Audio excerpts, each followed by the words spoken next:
nome de Jesus, Senhor. Repreende, Senhor, todo mal, Senhor, que queira roubar a Tua palavra dos nossos corações, Senhor. Que a Tua palavra, Senhor, caia no nosso coração preparado, Senhor, para receber essa semente, Senhor. E que ela dê fruto, Senhor. Nós clamamos a Ti em nome de Jesus, Pai. Amém.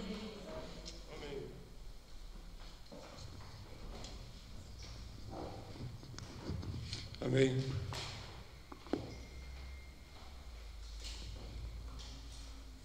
Eu estava fazendo um inventário presente, metade desse grupo já está vacinado, né?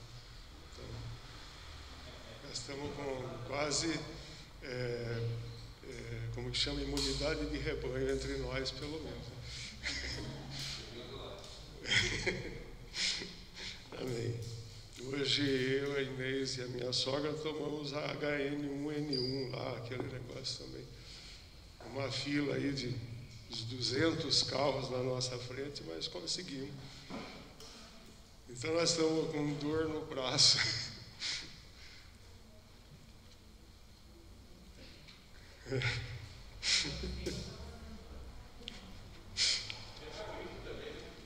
Da gripe. Da gripe. Amém. Eu queria... tenho um peso no coração, queria repartir com vocês, para vocês carregarem esse peso junto. Que vocês vão perceber que é um conteúdo que não tem muito a ver com a gente que está aqui, com aqueles que estão assistindo online, né? Vai servir assim para um reforço, mas a nossa preocupação é com aqueles que não estão conseguindo nenhuma coisa e nem outra, né? Essa é que isso que tem batido assim, nós estamos preocupados com essa situação, né? Porque depois de 14 meses, né, quase 14 meses já, né, com todas as restrições e essas coisas todas, qual o efeito que isso tem feito no coração de cada filho, de cada um que um dia conheceu o Senhor Jesus? Como é que está essa situação? Eu queria basear em segunda carta de Coríntios, capítulo 11, em 2 versículos aqui que vão me servir de base.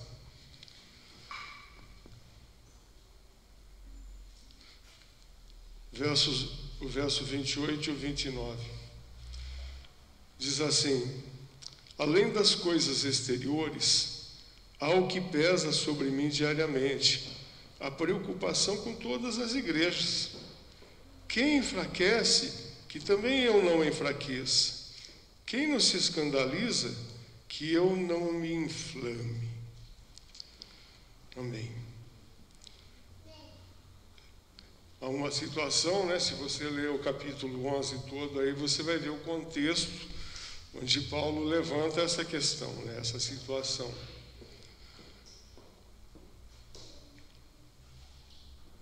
Onde ele conta um pouco da história dele, de todas as situações pelas quais ele passou. E aí quando chega no verso 28, ele diz: além dessas coisas exteriores que me atacaram, que eu fui perseguido e tentaram me matar várias vezes, isso e aquilo, ainda pesa sobre mim diariamente a preocupação com todas as igrejas. Então, todos aqueles que primam pela obra do Senhor, que têm assim um peso pelo Evangelho, que têm conhecido o Senhor Jesus, sabem da importância disso, né? De que alguns tenham, e quanto mais pessoas puderem, né, tenham esse peso pela causa, pelo Evangelho, né? Eu estava pesquisando esse assunto e onde eu estava vendo, ele diz assim: essa palavra que ele usa aqui, pela preocupação com todas as igrejas, pode ser traduzida por ansiedade. seria algo como uma ansiedade santa, né? Aí quando a gente começa a pesquisar, a pensar esse assunto, a gente não pode esquecer, né, a gente tem que partir que o Evangelho do Senhor Jesus, a igreja, ela é composta por uma matéria-prima complicada. São seres humanos totalmente maculados pelo pecado, né? Que vem lá da origem e coisas assim. Então a humanidade toda, a gente talvez não tenha assim muita noção, muita compreensão de qual o tamanho do estrago que o pecado fez na natureza humana, né? E aí, quando nós encontramos o Evangelho, descobrimos, né,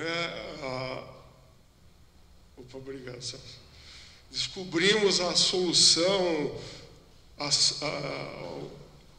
obtenção de saúde de novo, a possibilidade, a certeza da vida eterna, né? Então, mexe muito com a gente, muitos creem e começam a andar com o Senhor, mas é uma matéria-prima corrompida pelo pecado, né?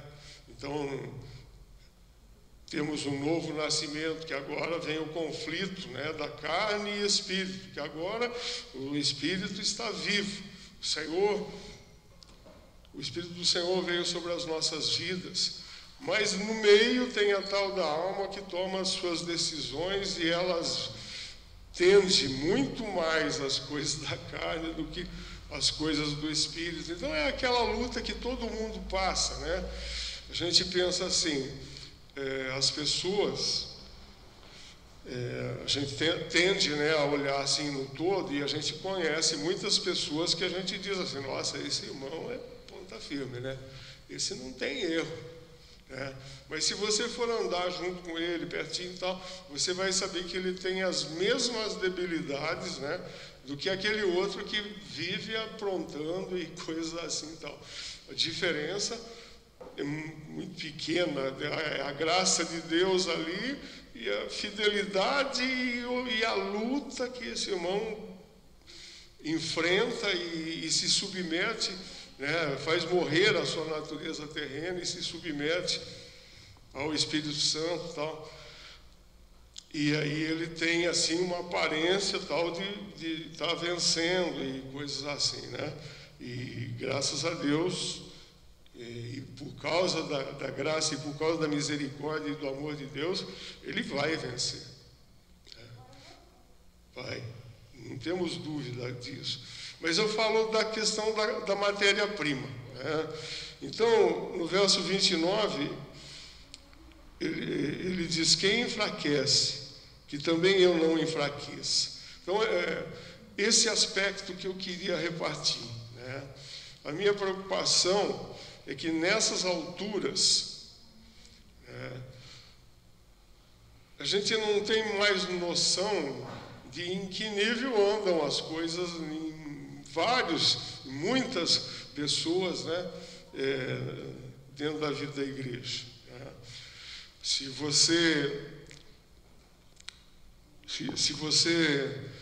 começar a pesquisar, andar perto de algumas pessoas, você começa a observar que ela tinha um determinado comportamento e hoje ela já cede coisas que antigamente ela levava como coisas que eram fundamentais, eram sérias, e hoje talvez ela já está mais frágil nesse sentido.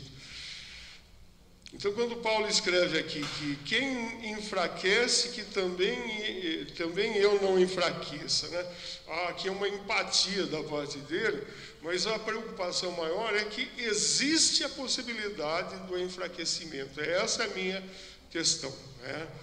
Não estou advogando que se deva enfraquecer, pelo contrário, mas existe o perigo, existe a possibilidade. E isso é um negócio sério, porque nós não estamos lidando, né, para todos aqueles que um dia creram, entenderam, foi revelado o reino de Deus na vida deles. Nós não estamos falando de uma vida que cessa ali no túmulo. Nós estamos falando de eternidade, não estamos lidando com coisas passageiras, estamos lidando com coisas eternas. Então, o perigo que cada um corre, na medida que se afasta do Evangelho, por causa dessa situação que a gente está vivendo, a dificuldade da distância ou coisas desse tipo, né? O perigo da perda da vida eterna é enorme, né? E aqui eu contrario o pensamento calvinista, eu não creio na possibilidade de que o indivíduo não possa perder. O calvinista, ele diz que não, uma vez salvo, sempre salvo. Tem lá as teologias por detrás disso, né? Nesse aspecto eu sigo Armínio, né? Há um grande perigo.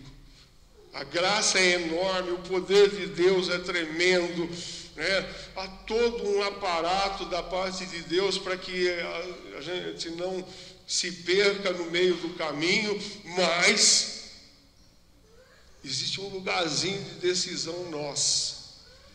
E é nesse lugarzinho de decisão que corremos o perigo, na medida que estamos soltos, sem estar coberto pelos aparatos, né? Eu entendo que a vida cristã, ela é fundamentada em cima de 3 suportes, né?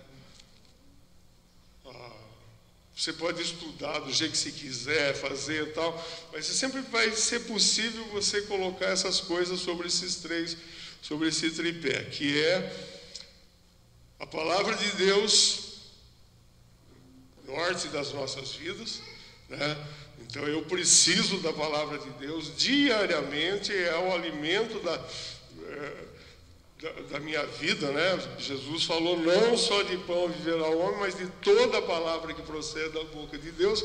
Eu preciso da palavra de Deus, sem ela eu fico só com 2, e 2 pés não mantém ninguém de pé.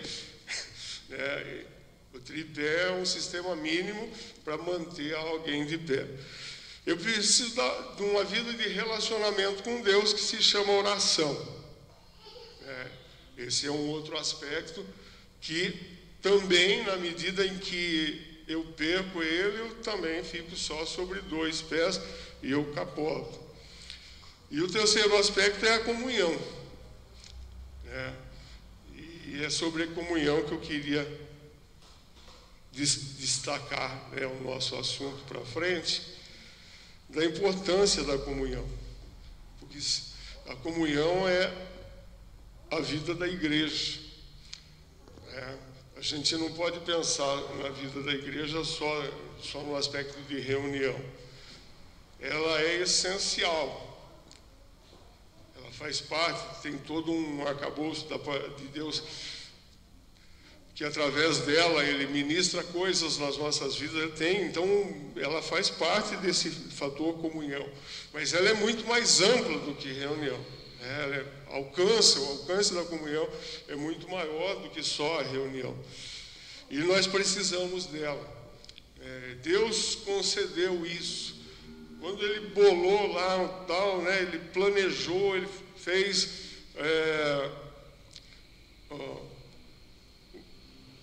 como é a planta da vida, como ele bolou tudo aquilo, ele disse, vou estabelecer a igreja fundamentada em Cristo Jesus, e todos aqueles que estão em Cristo Jesus vão viver em comunhão, e eles vão ser amparos um para os outros. E aí a gente pode ver na palavra, e eu destaquei alguns versículos aqui para a gente falar sobre eles, porque eles vão dar assim, vão mostrar a importância da comunhão. E como que a comunhão vai nos amparar? Vai ser esse terceiro pé do tripé que vai nos sustentar. E eu entendo, pessoalmente, que esse fator comunhão, ele é aquele que faz acontecer os outros dois. Eu posso fazer isso por conta, sozinho, né? Oração e a palavra, não tem problema, é possível para qualquer um. Mas fomentar a vontade da palavra e o desejo de orar, ele vem como resultado do contato da vida em comunhão, da vida da igreja. Isso enche o nosso coração de vontade de praticar as outras duas coisas. Então eu quero citar 5 versículos aqui bem, acho que sim, deve ser 5.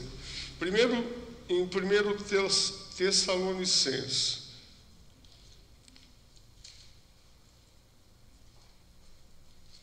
Capítulo 5,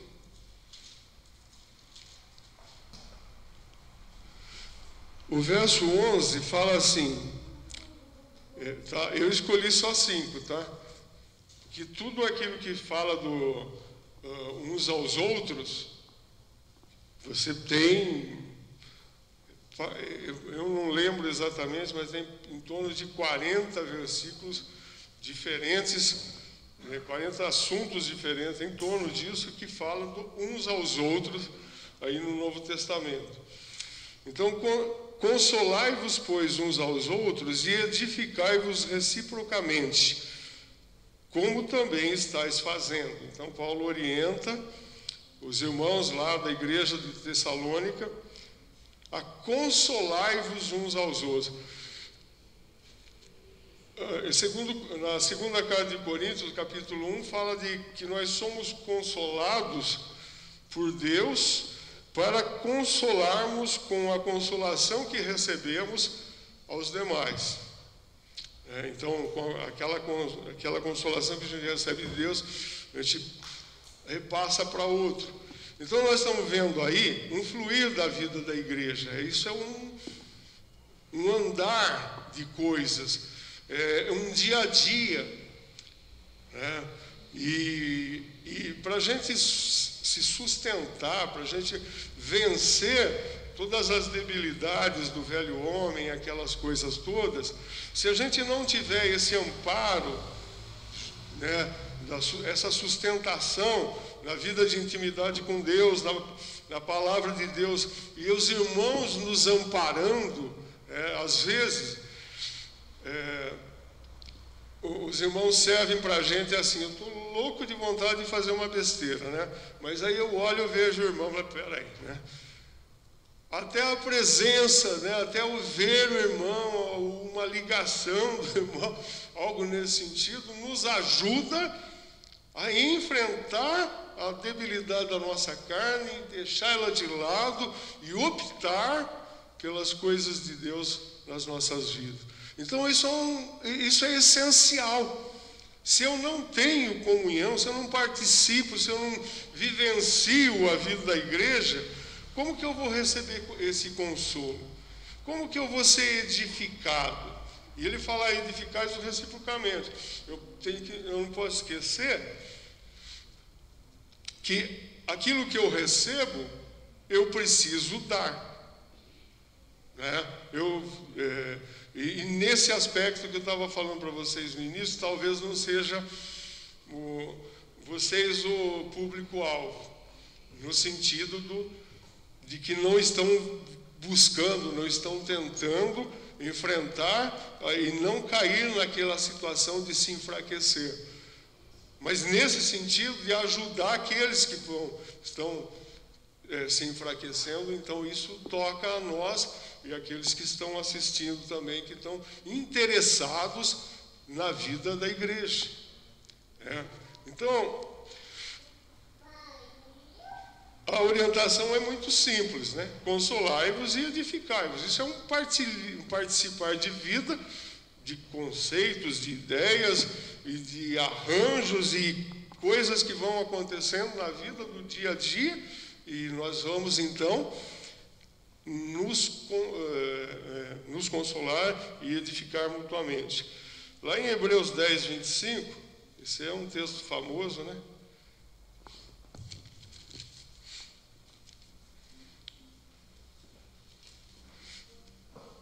Ele diz assim: não deixemos de congregar-nos, como é costume de alguns. Antes, façamos admoestações, e tanto mais quanto vedes que o dia se aproxima. A gente tem percebido, nos últimos tempos, que o dia parece que está se aproximando. Aí, muitos irmãos que conhecem bastante estão, assim, bem envolvidos, bem chocados, ou bem assim, despertados para essa questão, que o dia se aproxima. Agora, se eu deixo, e esse termo aqui, o congregar-se, não é só participar de reuniões, congregar-se é vivência, vida comum, vida conjunta. Jesus falou que onde estiverem 2 ou 3, então ali começou, ali tem igreja reunida, igreja congregada. Se eu puder estar junto com pelo menos 2 ou 3, com certeza, em Cristo, porque nós podemos se juntar em 2 ou 3 por causa do jogo de futebol. O Marcos que gosta, né? Marcos é fã desse negócio. Ele já disse que por ele 2 coisas se excluiria do país: futebol e carnaval. Então, mas se está ao redor de coisas que não vêm do trono, que não edifica, que não fala da eternidade, é uma reunião social, um bate-papo de amigos, de colegas, tal, que não vai produzir coisa nenhuma. Agora, se estivermos reunidos em 2 ou 3, orando a Deus, orando pelas famílias, conversando sobre os princípios bíblicos e se admoestando uns aos outros. E aqui eu falo do encorajamento. Como que é importante para mim ter pessoas ao meu lado que ficam, vamos nessa, é aí, por aí, estou contigo. Essa coisa levanta a gente de uma situação de desgraça, de estar mal, difícil, mas se eu tenho parceiros, pessoas ao redor que têm fé no coração e está encorajando, esse ponto aqui, ele diz assim, a admoestação aqui, entendo como encorajamento. Levanta, vamos nessa. Amém. Mas eu fiz tal, amém. Confessa aí, confessa. Está arrependido? Mas barbaridade, chorou, arrependido, então amém, vamos nessa. Levanta, porque no Senhor Jesus os nossos pecados foram levados e lavados. Isso não fica claro que já deu também, Aquela história de saio daqui, caio lá, caio acolá, esse também está com conversa mole, Toma jeito, Mas eu preciso, como é importante que essa pessoa que está ao meu redor está me encorajando. Gálatas, capítulo 6.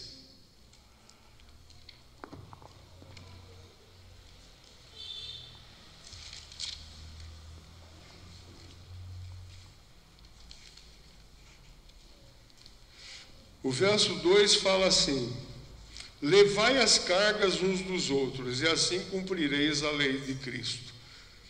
É receber e dar ajuda.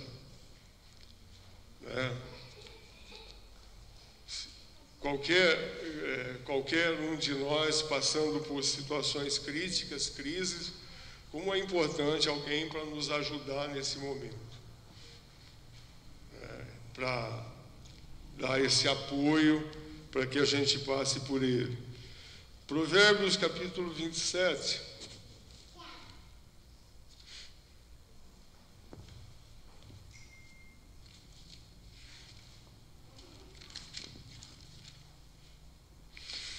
Versos 5 e 6, fala assim: melhor é a repreensão franca do que o amor encoberto. Leais são as feridas feitas pelo que ama, porém os beijos de quem odeia são enganosos. Dentro da comunhão, nós temos correção.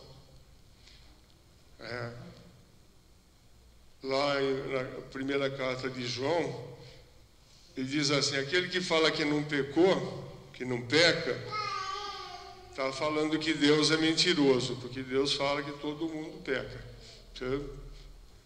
Então, dizer que eu não preciso de correção,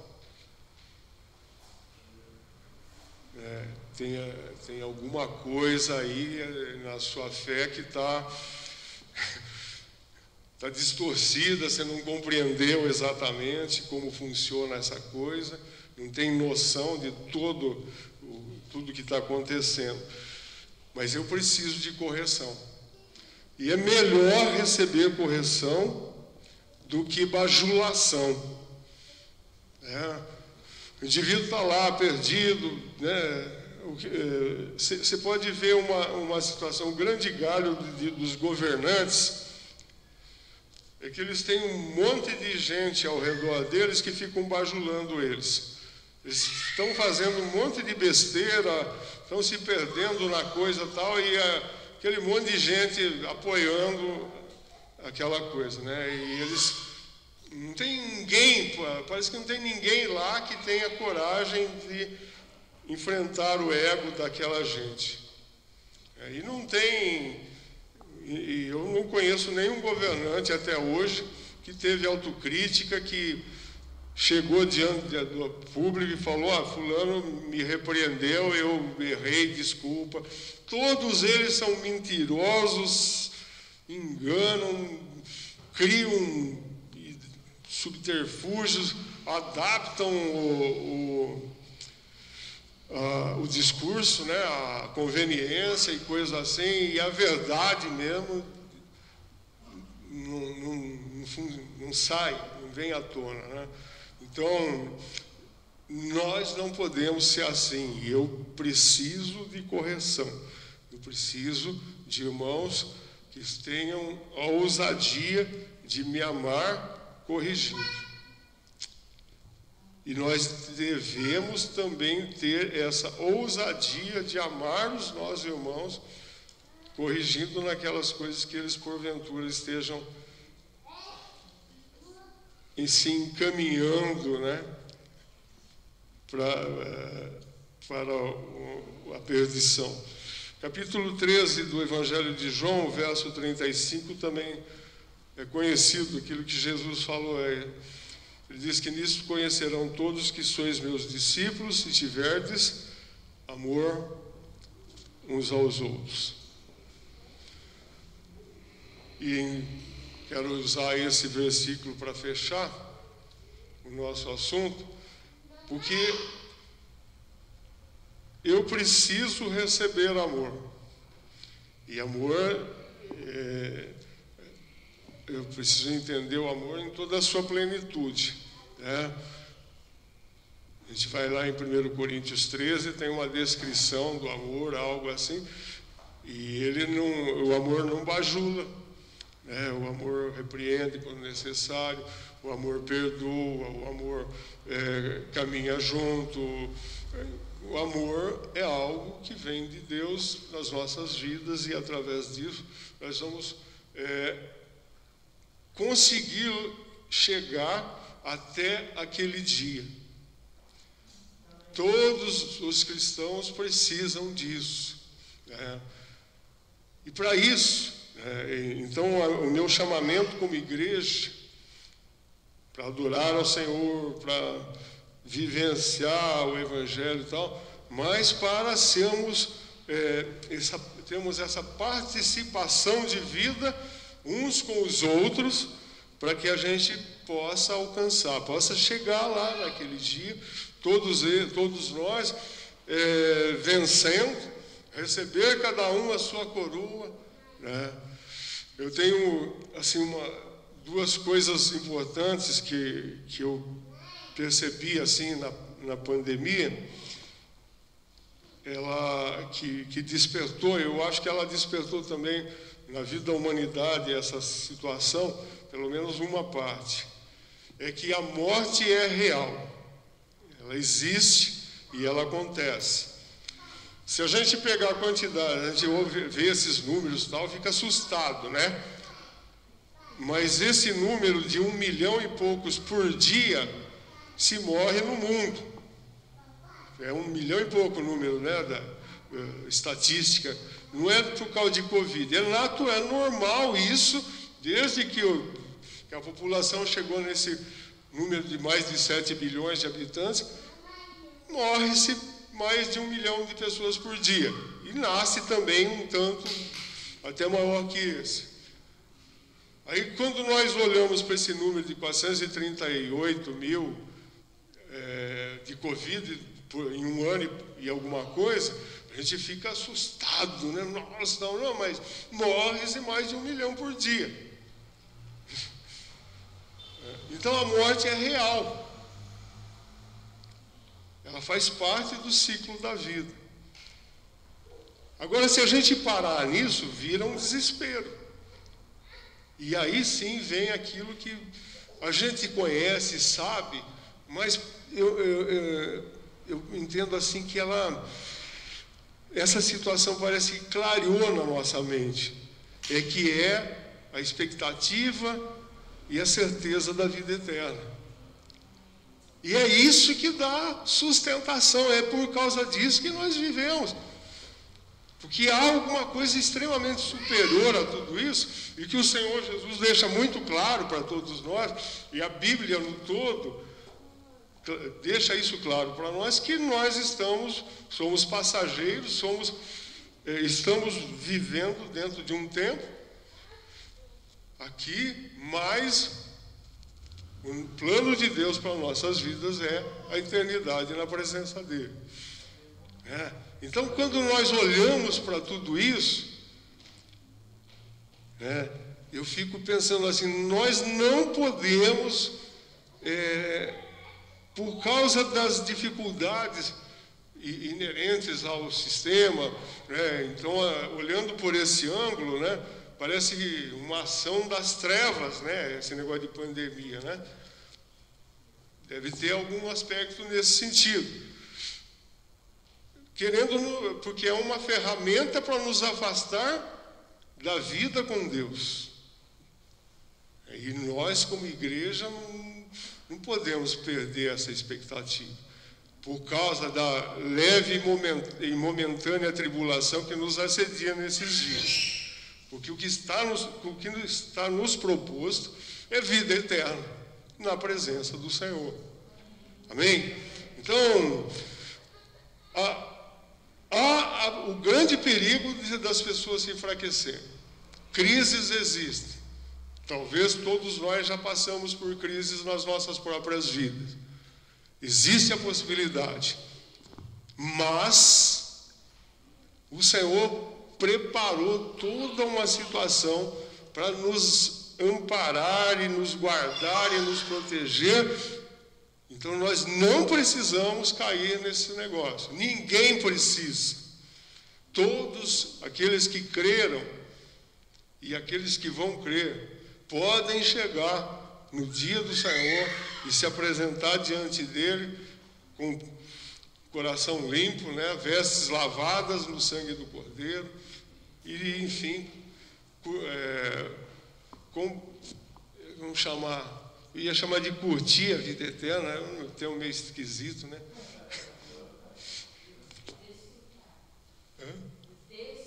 Desfrutar da vida eterna que nos está preparada no Senhor. Então eu queria, assim, nós como nós, a igreja, né, nós, os irmãos que estão aqui e mais alguns, estamos preocupados, sim. Temos uma preocupação porque existe um grande perigo a rodear a todos. Mas nós precisamos, de alguma forma, nos desdobrar, alcançar.